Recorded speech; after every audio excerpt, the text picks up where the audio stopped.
Welcome, Pisces. December is always a wonderful time of the year, although there is some stress sometimes in the air.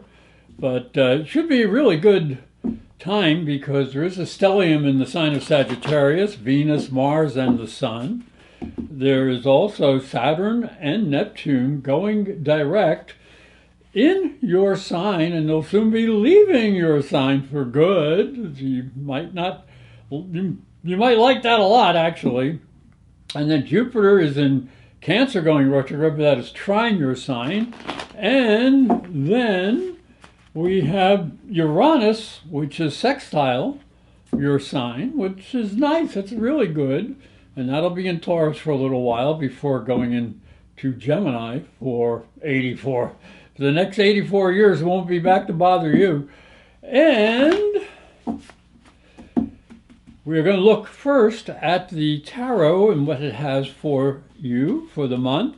And then we will move into the astrology and go through that a little bit. And for your fundamental energy, you have the Page of Swords.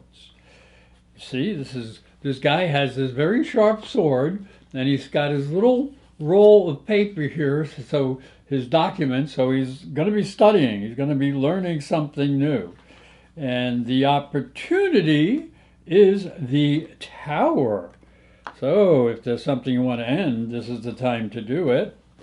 And, your challenge is the Fool, and that might be the ending. Because if you got an ending, then you get a beginning. And if you do that, you have the Six of Wands, which is really good. And your final outcome will be the Six of Swords. Well, this is really good. So let us get back here to the Page of Swords. Now, the Page of Swords is someone who is very curious, wants to find out answers, wants to find information. So this page follows his curiosity to get what he needs. And since he is a sword, he's very sharp, and especially intellectually. So Pisces, you're sometimes very imaginative.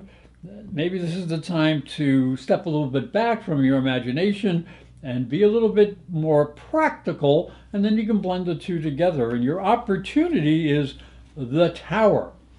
So there is no question that there are cycles that are ending, and that is going to affect your sign because, again, both Saturn, which has been in your sign for 2.5 years, and Neptune, which has been in there for much longer, both are going to be going into Aries early next year, and that makes a big difference for you. The challenge is the Fool. So the Fool is ready and able and willing to jump off the edge of the cliff and not know where that jump is going to take him or her. So the opportunity is to hit this challenge running. As you can see, they're running in the card, because that begins a whole new cycle, and supporting you in that is the Six of Wands, which is victory. So if you do have the willingness and the strength and the courage and the mind to take that jump, you will have victory. And the final outcome then will be the Six of Swords, and the Six of Swords is moving on to calmer waters, going to a better place than what you've been before. If you look closely at the card, it has rough water on one side and gentle water on the other. So after the victory, you can just relax and enjoy the fruits of your victory. So have a great month and look forward to next year. Here are the most important astrological placements for the rest of the year.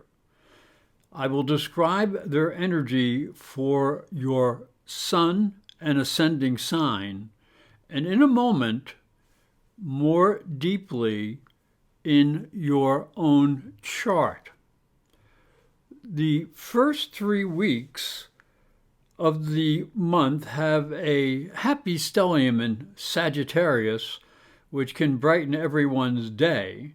and that is the Sun, Venus, Mars, and then they will be joined by Mercury. The second aspect is a loose conjunction of Saturn and Neptune, as they both will be going direct in December and moving through the final degrees of Pisces. This represents a powerful energy that will bring individual and social changes. Neptune will end his transit of Pisces, the sign he rules, on January 27th, 2026.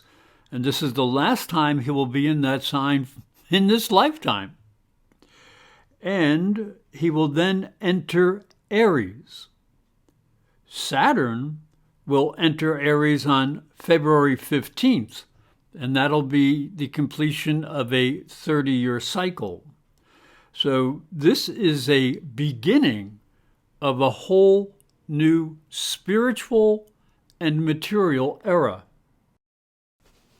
Jupiter will be retrograde in Cancer, the sign of his exaltation, until March 11th, bringing past emotional experience into realignment. And Uranus will go retrograde in Taurus until February 3rd, 2026, before entering exciting Gemini on April 26, 2026, where individuality will take precedence over social engineering. An exciting new world will begin. Pisces, the Sun, Venus, and Mars create a stellium in Sagittarius and your 10th house. Now, this is an important time for opportunities and career advancement, but you must be willing to keep your eye on the prize and be disciplined. Now, you do look to the future, and you can also look to friends or important people to help you get ahead. Neptune goes direct with Saturn in your first house of personality. So you should focus your creative energy into realistic projects. What do you want to make real? Discipline will be necessary, but so is vision and creativity. Blend them together for your greatest success. Jupiter goes retrograde in your 5th house of pleasure. So make adjustments to creative projects and keep your eyes open, because an old love from the past may come back into your life. Uranus will go retrograde in your 3rd house of intellect. Discipline your mind and assimilate new information so you can communicate your ideas more effectively. And you may have a sudden opportunity to travel. Thank you for watching, and thank you for listening. And if you would, I'd appreciate if you'd hit the like button under my video and share them with your friends, because it's free. And also, if you would like to order your own private psychic and spiritual reading, or natal or transit astrology chart, and the transit chart is for the year to come, you can go to my website, professorastrology.com, and you'll find a link on the top right-hand side of the website for psychic and spiritual readings. And all you have to do is hit the link, go to that page, and it'll explain how you can order your own private reading or personal astrology chart. And again, thank you for watching, and I hope you have a fabulous month.